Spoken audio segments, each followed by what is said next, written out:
السلام عليكم ورحمة الله تعالى وبركاته. معكم الأخ قاد السكوري. نداء إلى ذوي القلوب الرحيمة والمحسنين. هذا الرضيع من مدينة سموره ولاية غيديزان.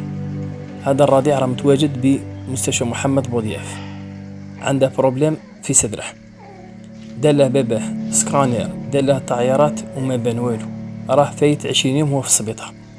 المهم الطبيب قال له لازم نديرو التيو تاع الكاميرا باه نشوفو الداخل شا عنده، وهذا التيو تاع الكاميرا يدير 4 ملايين.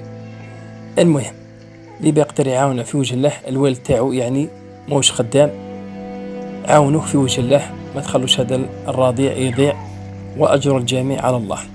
بارطاجوا خوتي الماكسيموم، الدال على الخير كفاعله، والرقم راح نديره في الشاشة، وتواصلوا معايا، وشكرا وبارك الله فيكم جميعا.